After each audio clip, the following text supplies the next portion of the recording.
नमस्कार साथियों, स्वागत आप सभी का हिंदी साहित्य की इस निःशुल्क श्रृंखला में। आप सभी का स्वागत।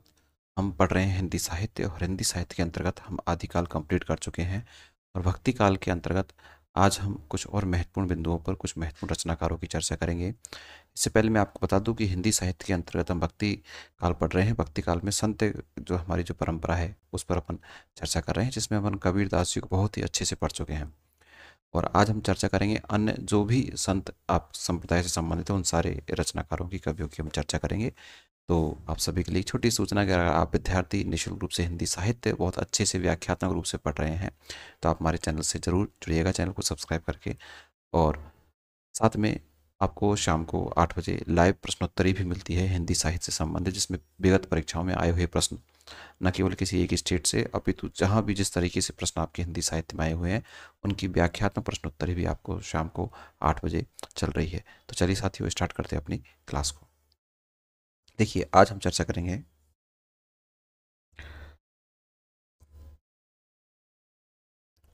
संत दादू दयाल जी के बारे में।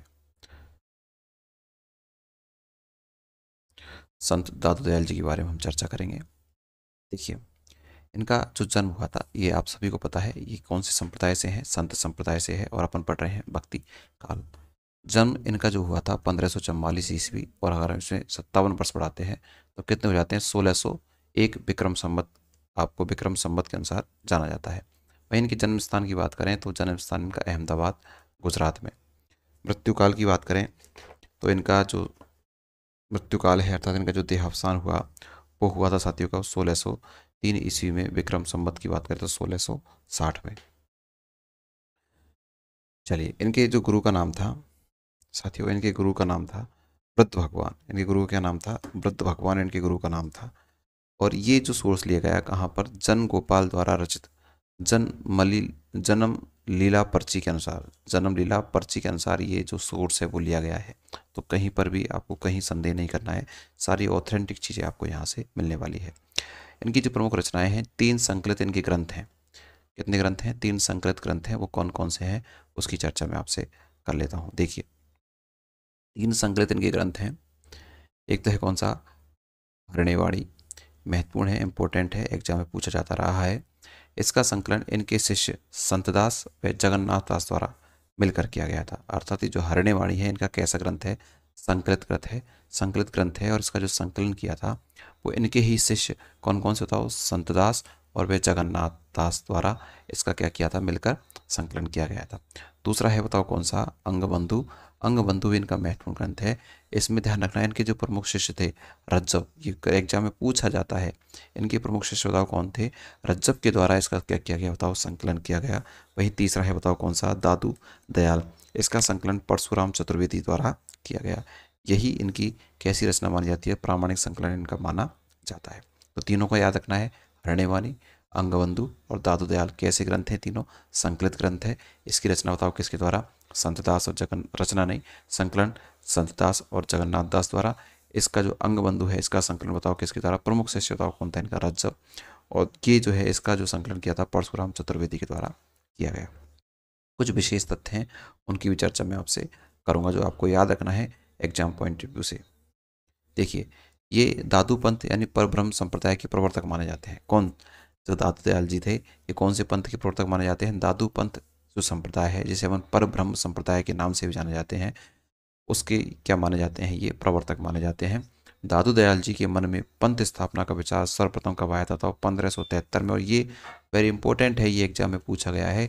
कौन से स्थान से? बताओ, ध्यान रखना है, सांभर। कौन से स्थान से? सांभर। प्रवास के दौरान क्या हुआ था? उत्पन्न हुआ था। यानी कि दादू दयाल जी के मन में ये जो विचार आया था, ये आया था 1573 में। और किस स्थान पर? सांभर प्रवास के दौरान, ये जब ये सांभर पे रह रहे थे उस समय ये जो विचार है इनके मस्तिष्क में आया।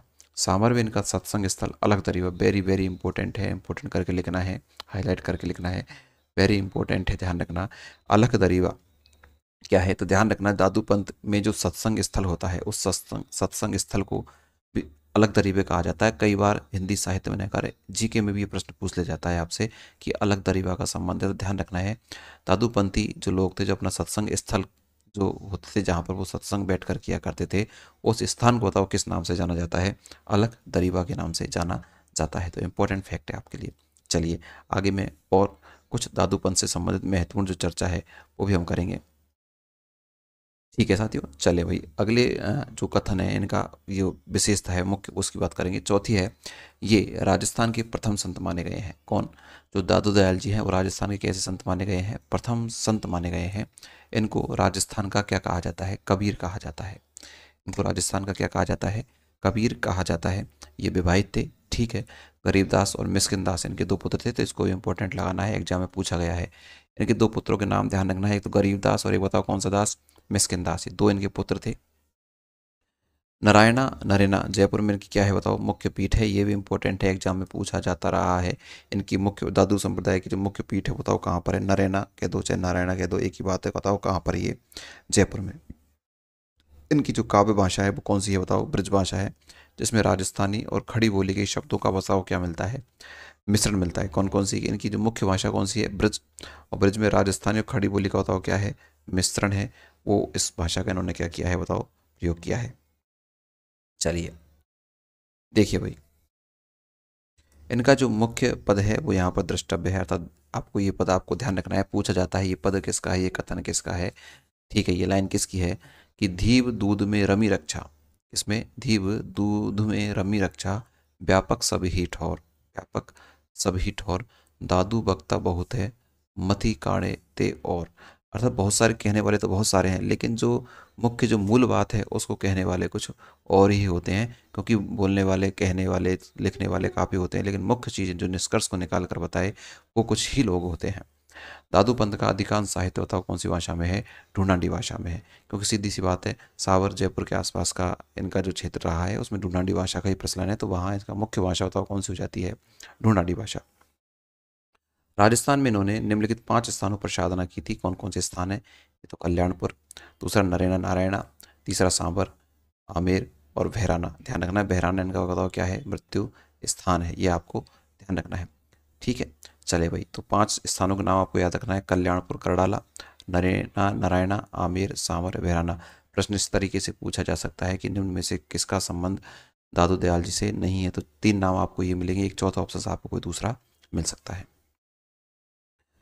देखिए, इनकी स्मृति में, इनकी स्मृति में नरेना एवं बहराना नामक स्थानों पर प्रतिवर्ष फाल्गुन मास में मेले का आयोजन किया जाता है। तो कौन से मास में? फाल्गुन मास में बताओ क्या किया जाता है? मेले का आयोजन किया जाता है। वर्तमान में यही जो है मास चल रहा हुआ है फाल्गुन, तो इस समय इनका मेला निश्चित रूप से बढ़ता है। कहाँ? नैराना व बहराना नामक स्थानों पर। चले भाई आगे, चलिए साथियों, हम पढ़ रहे हैं दादू दयाल जी को, और दादू दयाल जी से संबंधित महत्वपूर्ण फैक्ट हम देख रहे हैं, तो आपको अच्छे से इन चीज़ों को याद रखना है। एक अंतिम फैक्ट इनसा है कि नावादास द्वारा रचित भक्तमाला, ये वैसे ही इंपॉर्टेंट है कि भक्तमाला किसकी है, तो किसकी बताओ? नावादास द्वारा लिखी, बताओ कौन? भक्तमाला। रचना में 52 शिष्यों का उल्लेख किया है, अर्थात इनके कितने शिष्य थे साथियों? 52 शिष्य थे। ये ऐसा कौन कह रहा है? नावादास जी कह रहे हैं। बताओ किसमें? अपनी रचना बताओ किसमें? भक्तिमाल में। इन 52 शिष्यों को दादू पंथ के 52 स्तंभ माना जाता है। ध्यान रखना है, दादू के जो 52 शिष्य थे उन्हीं के नाम से क्या जाना जाता है? दादू के 52 स्तंभ नाम से इन्हें पुकारा जाता है। आगे हम और चर्चा करेंगे, बताओ किसकी? संत सुंदरदास जी की हम चर्चा कर लेते हैं। देखिए भाई, दादू दयाल जी से जितने भी प्रश्न आपके एग्जाम में बने हैं, बनने की संभावना है, वो सारे फैक्ट मैंने आपको यहाँ पर लिखने का और आपको बताने का, समझाने का प्रयास किया है। अगले संत हैं, संत संप्रदाय के अंतर्गत बताओ कौन से? संत संप्रदाय संबंधित संत सुंदरदास। ये संत सुंदरदास जी साथियों, ये ध्यान रखना है कि सभी संतों में सर्वाधिक शिक्षित थे, ये सर्वाधिक शिक्षित संत थे, ये आपको विशेष रूप से ध्यान रखना है इनका। सर्वाधिक शिक्षित संतों की बात करें तो ये जो थे सर्वाधिक शिक्षित जो संत थे, इनका संबंध खंडेलवाल बनियाओं से आता है। देखिए भाई, जन्मकाल 1596 ईस्वी, जन्म स्थान दौसा राजस्थान। कहाँ के थे? दौसा राजस्थान के। मृत्यु उनकी हुई थी 1689 ईस्वी में। गुरु का नाम दादू दयाल। ये मात्र 6 वर्ष की आयु में ही दादू के शिष्य बन गए थे। यानी गुरु का नाम पूछा सकता है कि सुंदरदास जी के गुरु का नाम, तो ध्यान रखना है, बताओ कौन है? दादू दयाल जी। पिता का नाम परमानंद खंडेलवाल। पिता का नाम क्या था? परमानंद खंडेलवाल। जाति से बताओ कौन थे? खंडेलवाल बनिया। खंडेलवाल बनिया इन्हें अपना आराध्य देव भी मानते हैं। देखिए, इनकी प्रमुख रचनाएं दोनों ही महत्वपूर्ण है, एग्जाम में पूछी जा चुकी है। दोनों रचनाओं का आपको ध्यान रखना है। पहली कौन सी, ज्ञान समुद्र, और दूसरी बताओ सुंदर विलास। पहली कौन सी है, ज्ञान समुद्र, सुंदरदास जी की है, और सुंदर विलास ये भी बताओ किसकी है, सुंदरदास जी की। दोनों महत्वपूर्ण रचनाएं हैं, याद आपको रखनी है। इनके द्वारा कुल कितने ग्रंथ लिखे माने जाते हैं बताओ, 42 ग्रंथ माने जाते हैं, जिसके उपयुक्त दोनों ग्रंथ अत्यधिक प्रसिद्ध हुए हैं। कौन कौन से, ज्ञान समुद्र और सुंदर विलास, दोनों को महत्वपूर्ण है, दोनों को आपको याद भी रखना है। देखिए भाई, आगे हम चर्चा करेंगे इन्हीं से संबंधित कुछ और महत्वपूर्ण तथ्यों की।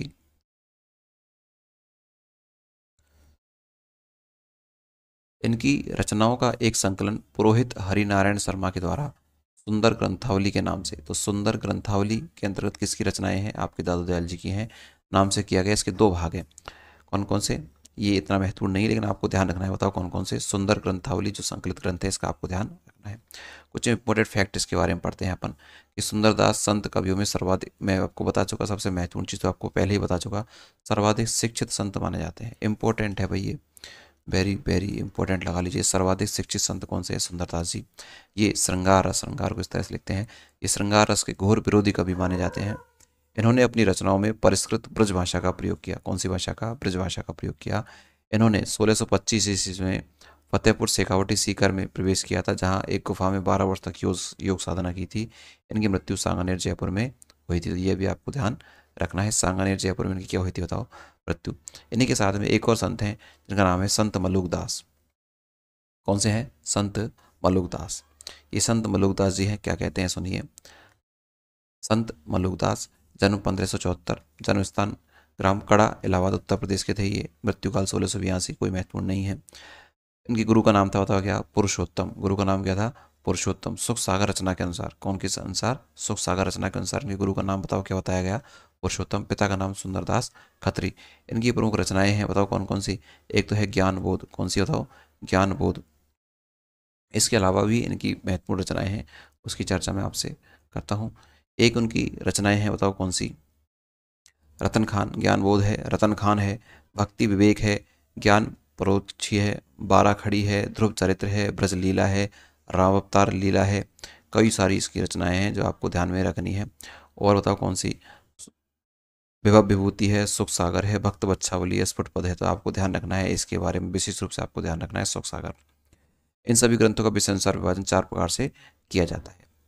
चलिए भाई देखिए, 4 प्रकार से कि इन सभी ग्रंथों का विश्लेषण कितने प्रकार से किया जाता है, 4 प्रकार से। पहला है योग, ज्ञान, निर्गुण, भक्ति, वैराग्य आदि गहन विषयों का विवेचन ज्ञान बोध, ज्ञान परोक्षी, विभव विभूति रतन खान में है। अर्थात ये टॉपिक है, कौन ये विषय हैं, ज्ञान, योग है, ज्ञान है, निर्गुण है, भक्ति है और वैराग्य। इन सबका समाहित रूप बताओ किसमें मिलता है, ज्ञान बोध रचना में मिलता है, ज्ञान परोक्षी में मिलता है, विभव विभूति रतन खान में भी इनका प्रयोग या ये विषय शामिल किए गए हैं। कथानकों के आधार पर दार्शनिक विचारों की अभिव्यक्ति भक्ति विवेक में और सुख सागर में। तो इनसे प्रश्न कैसे बनेंगे कि योग, ज्ञान, निर्गुण, भक्ति, वैराग्य से संबंधित जो इनकी रचना है वो कौन सी है, तो ज्ञान बोध है, ये आपको ध्यान रखना है।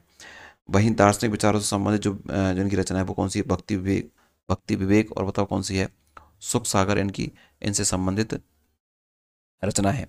चले और भी हम आगे जानने का प्रयास करेंगे, सुनो।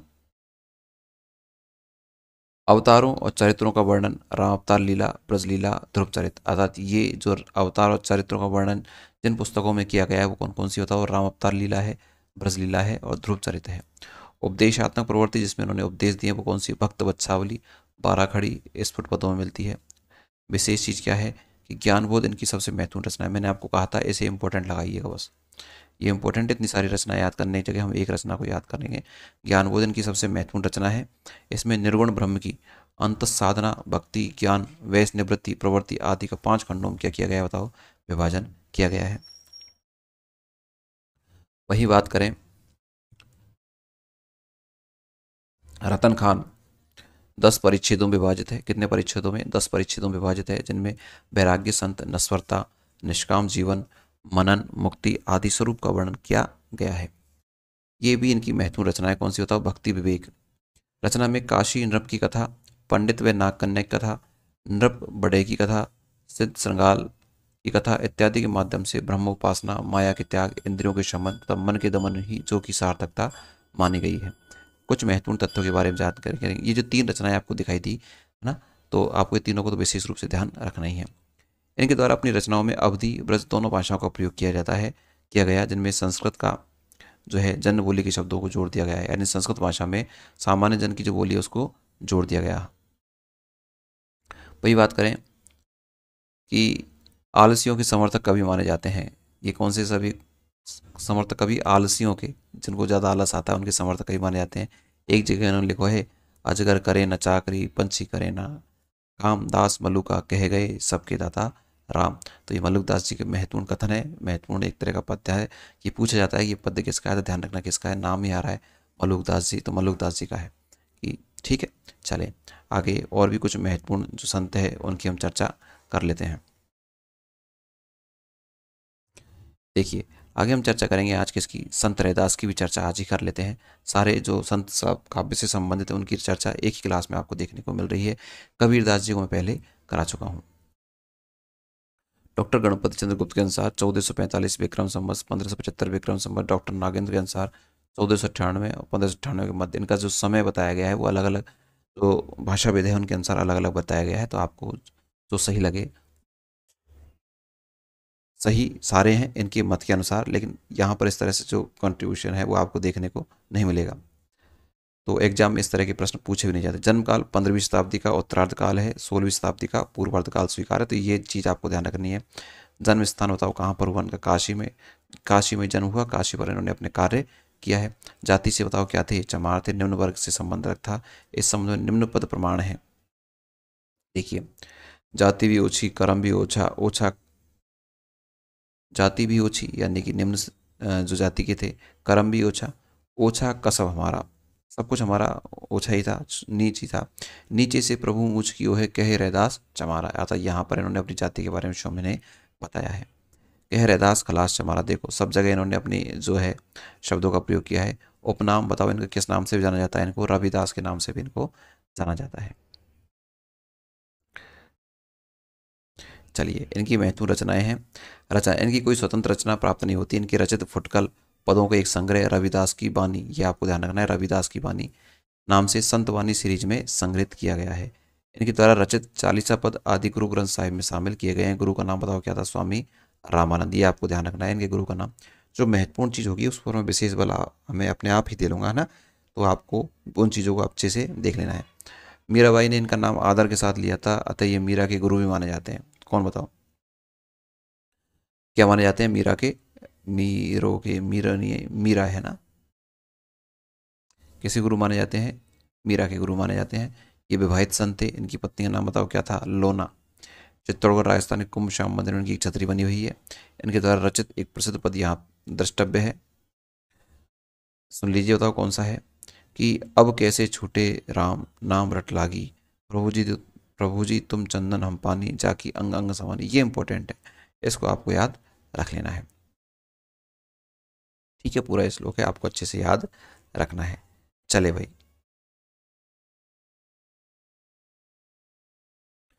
महत्वपूर्ण है गुरु नानक जी, और इन गुरु नानक जी के बारे में अपन चर्चा करते हैं। अगला कवि कौन सा है बताओ? गुरु नानक, जिसको नानक देव भी कहते हैं। जन्मकाल 1469, मृत्युकाल 1538, लाहौर के निकट राई भाई के तलवंडी, ये ध्यान रखना तलवंडी है ना, ये पूछा जाता है इनका जन्म स्थान, ये आपको ध्यान रखना है। लाहौर के निकट राई भाई की तलवंडी नाम ग्राम में है। यह स्थान पाकिस्तान में है, वर्तमान में ननकाना साहब नाम से प्रख्यात है। तो ननकाना साहब किन के नाम पे पड़ा है? इन्हीं के नाम पर पड़ा है, ये आपको ध्यान रख लेना है। पिता का नाम कालूचंद खत्री है, माता का नाम बताओ क्या है? तृप्ता। पुत्रों के नाम थे इनकी, पुत्रों के नाम थे श्रीचंद और लक्ष्मीचंद। इनकी पत्नी का नाम था बताओ क्या? सुलक्षणी। इनके पुत्र श्रीचंद उदासी संप्रदाय की स्थापना, वेरी इंपॉर्टेंट है भाई, इसको ध्यान रखना है। उदासी संप्रदाय की स्थापना बताओ किसके द्वारा की गई? श्रीचंद के द्वारा। किसके द्वारा? श्रीचंद के द्वारा की गई थी। ठीक है, प्रमुख रचनाएं थी कौन कौन सी? जपू जी महत्वपूर्ण है, जपू जी है, सोहिला है, अन्य और जो रचनाएं हैं वो आपको अगले पृष्ठ पर देखने को मिलने वाली है। चलिए ये आपको ध्यान रखना है। इसमें से आपको ये जो लाहौर है ना, इस चीज़ को अच्छे से याद रखना है। इनकी और भी रचनाएं जैसे असा, असा दीवार है, कौन सी है? असादीवार है, रही रास है, ये और चौथी रचना आपने वहाँ देख ही ली। विशेष तत्व की बात करें तो नसीहतनामा इन्हीं का है। जपू जी नानक दर्शन के सार तत्व माना जाता है। जपू जी को नानक दर्शन इसका क्या माना जाता है? सार तत्व। ये इंपॉर्टेंट फैक्ट है। नानक जी काव्य भाषा के 3 रूप माने जाते हैं। कौन कौन से हैं भाई? हिंदी, पंजाबी, फारसी और हिंदी है, पंजाबी है, फारसी और बहुल पंजाबी है। नसीहतनामा की भाषा में खड़ी बोली का रूप व्यक्त हुआ है, परंतु 4 इनके द्वारा रचित पदों को गुरु ग्रंथ साहिब के महिला नामक प्रकरण में शामिल किया गया है। इनका अधिकांश साहित्य कौन सी भाषा में? पंजाबी भाषा में। साथियों, हम पढ़ रहे हैं संत संप्रदाय, और संत संप्रदाय में लगभग जो महत्वपूर्ण कवि हैं उनकी चर्चा हम कर चुके हैं। मैं आपको बता दूं, इन सबकी पीडीएफ और भी कुछ जो चीज़ें छूटी हुई हैं उनसे सभी जो पीडीएफ है आप प्राप्त कर सकते हैं हमारे साथ। बताओ कहाँ पर? पीके एडवांस जो साइको, इस नाम से आप प्ले स्टोर पर जाएंगे और एप्लीकेशन वन डाउनलोड करेंगे तो आपको हैंड रिटन नोट्स यहाँ पर प्राप्त मिल हो जाएंगे।